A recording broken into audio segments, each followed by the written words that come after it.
Que a graça e a paz do Senhor Jesus Cristo seja abundante na sua vida, em seu coração. Eu sou o evangelista, professor Márcio Mainardes. Aqui estou para mais uma pré-aula da EBD. Nós estamos neste primeiro trimestre de 2022 estudando sobre a supremacia das Escrituras e já chegamos na 12ª aula. Nós estamos, então, quase finalizando este primeiro trimestre. Com certeza tem sido bênção para você, assim como tem sido para a minha vida. Nesta pré-aula, na lição de número 12, nós vamos estudar sobre as epístolas instruem e formam os cristãos. O nosso textuário está na segunda epístola de João, capítulo 1, versículo 3, que diz: a graça, a misericórdia, a paz da parte de Deus Pai e da do Senhor Jesus Cristo, o Filho do Pai, sejam convosco na verdade e amor. Se você está conhecendo o nosso canal agora, seja bem-vindo, inscreva-se neste canal, deixe o seu like, deixe o seu comentário. Eu sou grato a todos que têm participado, dando aí o seu feedback. Vamos lá então? O que são epístolas? Ora, epístola é uma correspondência escrita, seja particular ou pública. Anote isso. Epístola é uma correspondência escrita, seja particular ou pública. A maioria das epístolas do Novo Testamento combina tanto elementos de cartas como de epístola. Então você professor, tem um auxílio bibliológico que está aí logo após o primeiro tópico. E o dicionário bíblico Wycliffe, que é colocado para vocês, ele deixa claro que não há diferença entre carta e epístolas. Lamento informar isso, né? Mas infelizmente muitos livros de teologia, muitos cursos básicos de teologia trazem essa diferenciação entre epístola e carta, quando na verdade é a mesma coisa, não tem diferença. Então as epístolas, elas tanto têm elementos de cartas quanto da própria epístola. Algumas são particulares, outras são públicas, mas isto não muda nada o seu conteúdo. Então pare com essa questão de ficar fazendo diferenciação entre carta e epístola. Isso não existe. Nesta pré-aula, eu vou citar as epístolas e vou trazer o seu tema. É apenas isso. Nós temos poucos minutos e é impossível nós estudarmos todas as epístolas paulinas, as epístolas gerais, nesses poucos minutos. Então eu vou apenas falar aqui a epístola e trazer o seu tema, começando pelas epístolas paulinas, começando com Romanos. Em Romanos nós temos a justificação pela fé em Cristo. A epístola de Paulo aos Romanos é um verdadeiro tratado teológico, um compêndio. Ali Paulo se aprofunda muito nessa questão da lei e da justificação pela fé em Cristo. Foi lendo e estudando a Epístola aos Romanos que Martinho Lutero chegou à conclusão de que a igreja romana estava totalmente errada quando cobrava as indulgências, quando tentava colocar ali um pedágio para o céu, quando na verdade o homem é justificado somente pela fé em Cristo. A Epístola aos Gálatas segue o mesmo tema. Na Epístola aos Gálatas, nós temos ali o tema que ninguém pode ser justificado pelas obras da lei. Por quê? Porque é justificado pela fé. Então tem tudo a ver Gálatas e Romanos. Ninguém pode ser justificado pelas obras da lei. E aos Gálatas, Paulo combate veementemente a questão do legalismo religioso. Não era somente se apegar à lei por desconhecer a verdade. Era realmente o legalismo. Os Gálatas estavam sendo legalistas ao extremo e Paulo combate isso aqui nesta epístola.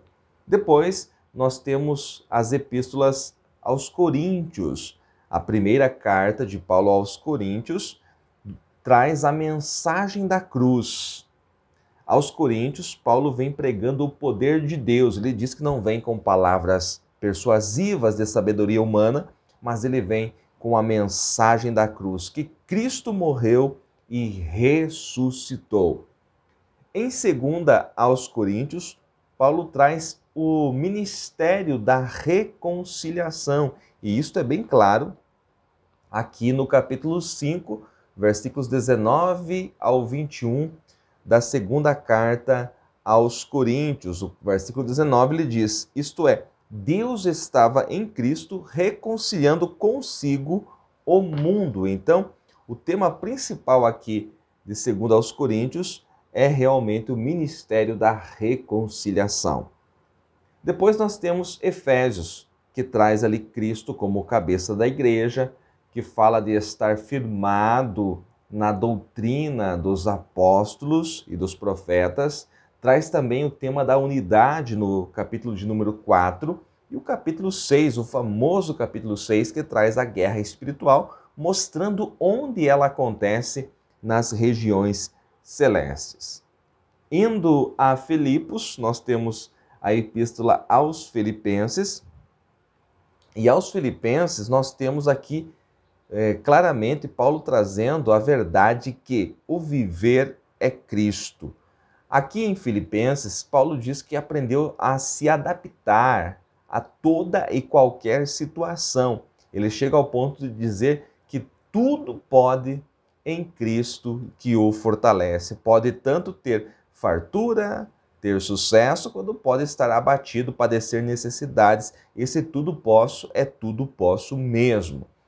Depois nós temos a epístola aos Colossenses, que traz o seguinte tema: a suficiência e a supremacia de Cristo. Cristo é o centro, Cristo é maior. Esse é o tema da epístola aos Colossenses. Em 1ª e 2ª Tessalonicenses, nós temos aqui um tema escatológico. Em 1ª Tessalonicenses, nós temos o arrebatamento da igreja, no capítulo 4, que é o centro dessa epístola. E na 2ª epístola aos Tessalonicenses, nós temos o tema o dia do Senhor. Aqui Paulo fala sobre os sinais, inclusive do aparecimento do anticristo. Portanto, as duas epístolas aos Tessalonicenses são escatológicas. É claro que ele traz também, no meio dessas cartas aí, conselhos práticos para a vida cristã do seu tempo, né? Depois nós temos as epístolas pessoais ou pastorais. Primeira epístola a Timóteo. Quem era Timóteo? Um jovem pastor que ele deixou responsável pela igreja de Éfeso. 1 Timóteo traz a sã doutrina, o ministro apto para ensinar. Esse é o tema da primeira carta a Timóteo. A segunda carta a Timóteo traz o obreiro aprovado, que maneja bem a espada, que maneja bem a palavra da verdade. Depois nós temos a epístola a Tito. Quem era Tito? Um jovem pastor. Na verdade, ele era um bispo, porque tinha autoridade para estabelecer presbíteros. Ele estava na liderança da igreja de Creta. O tema da epístola a Tito é o ministro contra os falsos ensinos, o ministro que combate os falsos ensinos. É também tema desta carta a sã doutrina, assim como foi nas epístolas a Timóteo. Por último, nas epístolas paulinas, nós temos a epístola a Filemon, que traz o perdão, onde Paulo diz a Filemon que Onésimo, que era servo de Filemon, é mais do que um servo, na verdade, agora é um irmão amado. Você sabe essa história? Filemon tinha um homem rico, tinha um servo que, pelo jeito, furtou, roubou alguma coisa, e na prisão este homem conhece a Paulo, recebe a Cristo e agora é um irmão em Cristo. Então Paulo manda esta carta a Filemon pedindo para que o receba no Senhor, para que o receba como se fosse o próprio Paulo. Então é um pedido de perdão. Essa epístola tem apenas um capítulo, mas é muito profunda realmente. Depois nós temos as epístolas gerais. Vamos falar aqui sobre 1ª e 2ª Pedro. 1ª Pedro traz o sofrimento cristão e traz também o sacerdócio real. No capítulo 2, versículo 9, eu creio que seja o centro desta epístola, mas eu não posso esquecer o 1º capítulo, onde ele traz coisas inefáveis, falando sobre o Cordeiro que foi morto ainda antes da fundação do mundo. Realmente muito profunda esta carta, 1ª carta de Pedro. Na 2ª carta, Pedro fala da segunda vinda de Cristo, ainda que muitos a tenham por tardia, ainda que muitos digam, mas ele está retardando, ele está demorando muito.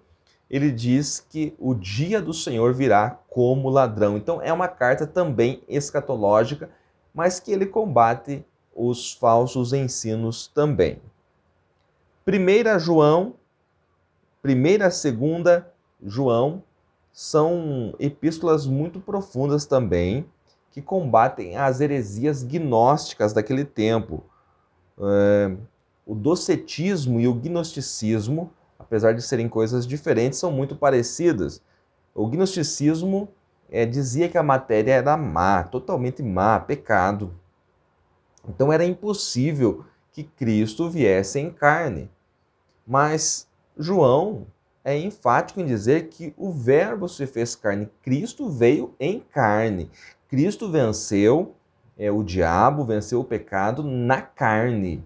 Então, esta é uma doutrina irrefutável. E o gnosticismo combatia isso, dizendo que a matéria é má, então era impossível, Cristo era um espírito, e é impossível que o homem que é mau vença o mal, porque nada disso é verdade. O gnosticismo foi um verdadeiro câncer na igreja primitiva e durou pelos primeiros séculos. Então, as epístolas de 1ª e 2ª João, apesar de falar do amor acima de tudo, apesar de ter temas profundos, era o centro da mensagem de João combater o docetismo e o gnosticismo.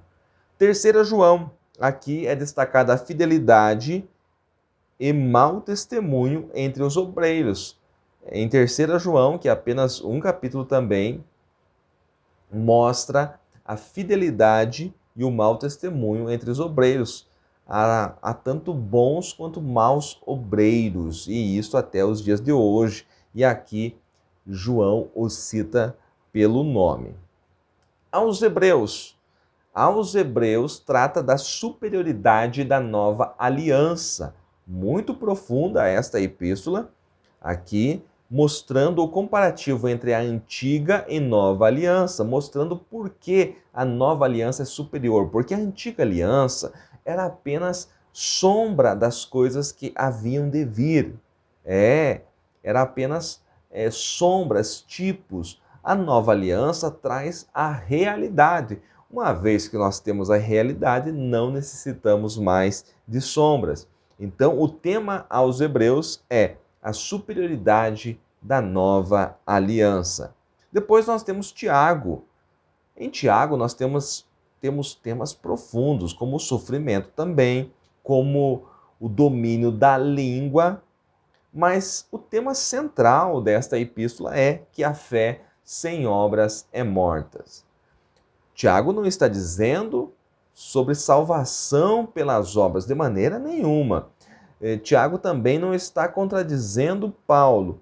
Tiago está dizendo que é necessário haver obras, que as obras confirmam a fé e não o contrário.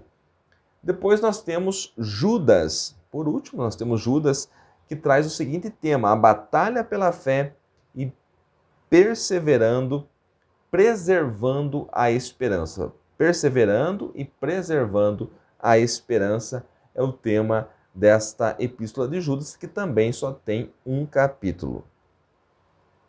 Para nós abordarmos aqui o terceiro tópico, falando a respeito da doutrina da justificação, doutrina da santidade e doutrina da glorificação. Eu vou fazer aqui um resumo bem rápido, mas eu espero que você compreenda.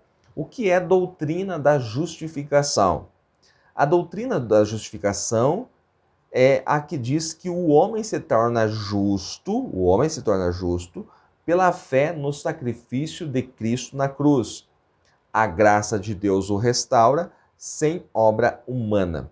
Simples assim. A doutrina da justificação fala que o homem se torna justo pela fé no sacrifício de Cristo na cruz.